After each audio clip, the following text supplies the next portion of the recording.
Opium Wars by Deciutiis. Opium is a highly addictive drug containing morphine, codeine, thebaine, and papaverine. First War. In the 1700s, Britain bought goods such as tea, spices, and silks from China. China wasn't in need of any goods that were offered from Britain and didn't buy anything from their side, which led to unbalanced trade. As Britain bought more and more, China began to have a limited supply of Western resources. The only option that was left for the emperor was to ban the trade of most European goods. I ban most European goods.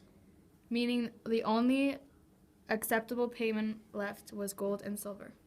Europe's amount of silver began to decrease due to the new change and interfered with the trade.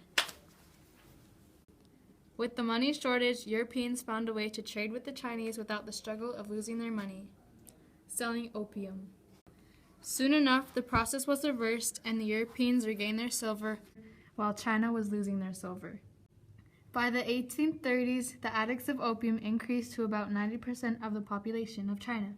This concerned the government of the Emperor King and himself, resulting the emperor to ban the drug. I ban the use of opium. In 1839, Chinese government and officials tried to end the use of opium. They ended up confiscating 1,400 tons of chests of opium. The users of the drug did not agree due to their addiction and started war.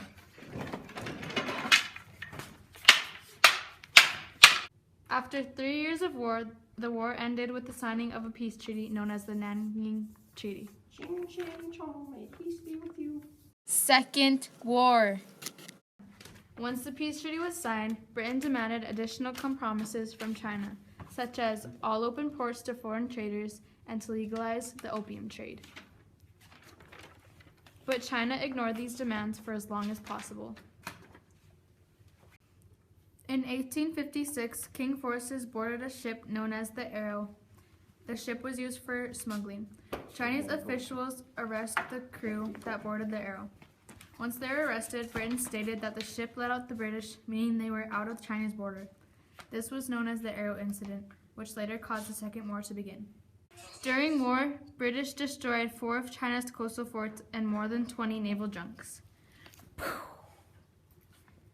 On another note, during February of 1856, Augustus Chapdelaine, a French Catholic missionary, was arrested for preaching Christianity outside of treaty ports, disobeying agreements, and participating with Taiping rebellions. He was sentenced to beheading, but was beat to death by his cellmates before his punishment could have taken place. Later in the year, the war began on October 8, 1856, and the French used Augustus's death as an excuse for them to join forces with the British Army against China.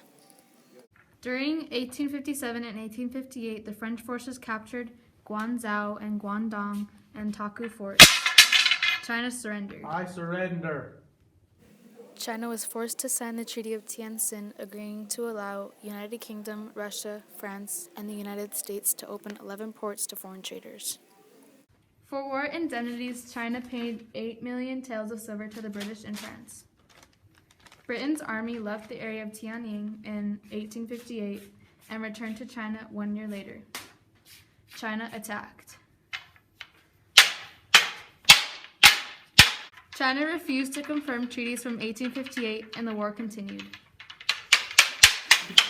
An unexpected growth in the British and French's army arrived in China and invaded, destroyed Dagu batteries, and burned the Emperor's Wangming summer palace to the ground. Once again, China surrendered and signed the Beijing Convention, which was an agreement to give up power to the British. I surrender. Thank you for watching my presentation on Opium Wars. I hope you learned everything you need to know. 420, woo!